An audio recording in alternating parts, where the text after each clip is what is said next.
Okay, well, it's about 30 years ago when I first came to Spain. And the reason I came down was I saw an ad in the paper. So that is, it was a musical and theatre paper called The Stage. Actually, that's where I saw it. Must have been the start of many careers, I would think.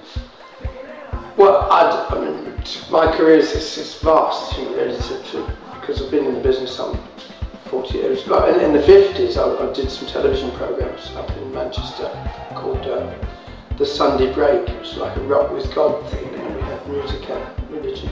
And from there, I went on to join the Merchant Navy and went around the world. Then I jumped ship with my brother, and then we started singing in Beirut.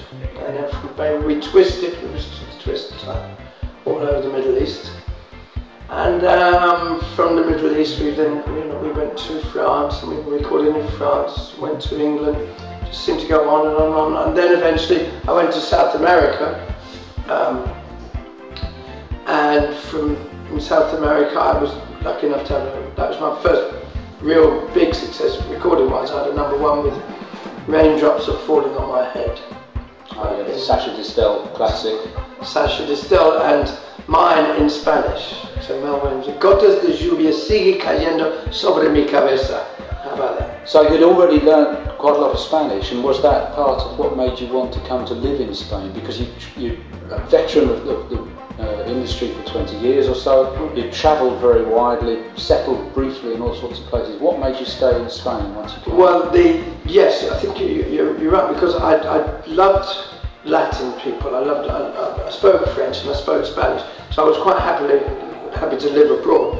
And as I say, I saw an ad in the Stage, and the newspaper, and it said they wanted entertainment managers and people, and so it was for a Holiday Club International. And I came down to the Costa del Sol to work near Estepona, and I was here for 8 years as the entertainment manager, and that's where I met my wife Sally, and my life changed down here. And then of course along came the beach bar situation, which really gave me that big push, because I had Mel's Beach, Ruch Beach, Banana Beach, Bikini Beach.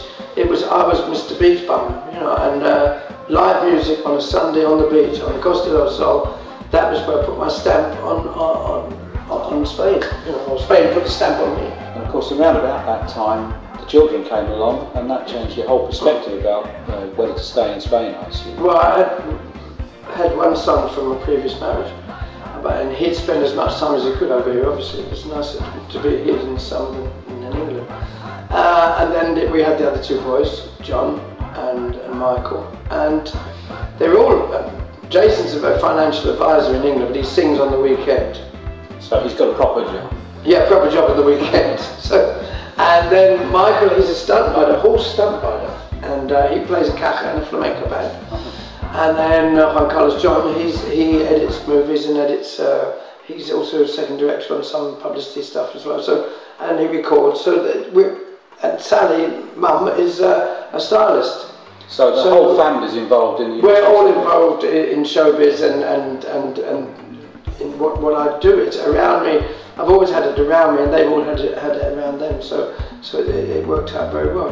From the Holiday Club, I went on to do all the beaches, of course, which I told you, and then I had my own club in Puerto Banús, which was a dream to have Mel's in Puerto Banús, and I worked for years in the Navy Bar, and I'm still rocking in Joy's pub down there, in Joy's Bar in Puerto Banús, and it's still like the jet set area of Marbella. I mean, it's wonderful to be here and still knocking on, But also, I've just made an album recently that's doing very well, called Tio Mel, thanks to Spain, Tio Mel, Uncle Mel, and it's very, very up-tempo, and there's a lot of Spanish feel about it, Latin feel, not Spanish. And it contains some of those elements from the beach bar experiences as well. If anybody had ever seen me on the beach, they can hear me, they can feel the beach through this album.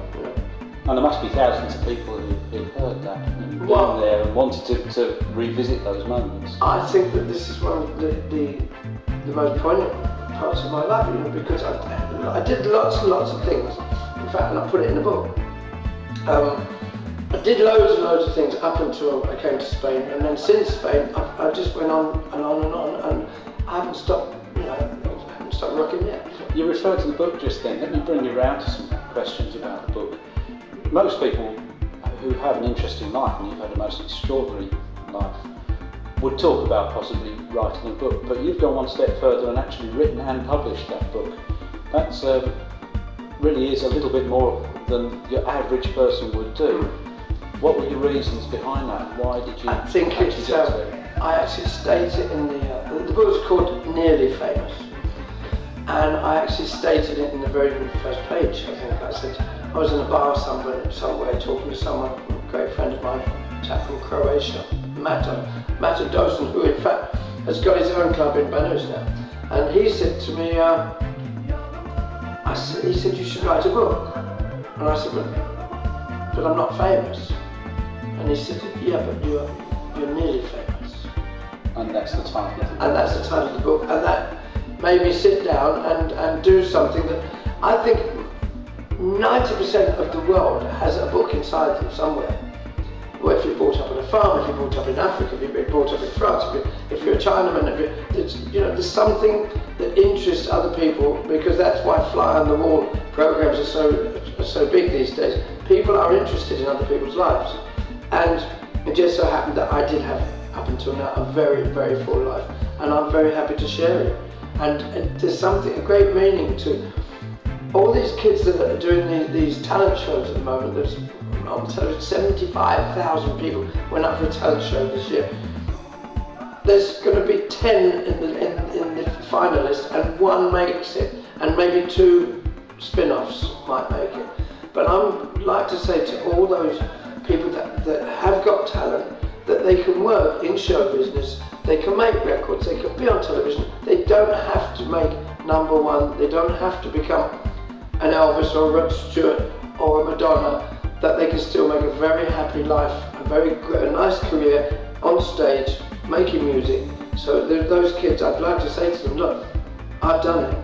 I never really made the big time, nearly famous, but nearly famous is good enough and makes you a very happy person. And finally, since the book, of course, you've played in the Albert Hall, commemorating Lonnie Donegan's life and all sorts of other exciting things.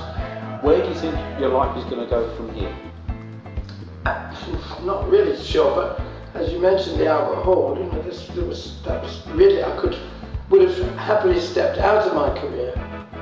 Unfortunately, my good friend Lonnie Donegan died, and I was on a memorial concert. I was the unknown quantity. And Van Morrison, Joe Cocker, Roger Daltrey, and Uncle Tom Cobley, they were all on, and I was on there. So thanks to Lonnie, but thanks to my career, and that really, I could have actually said thank you.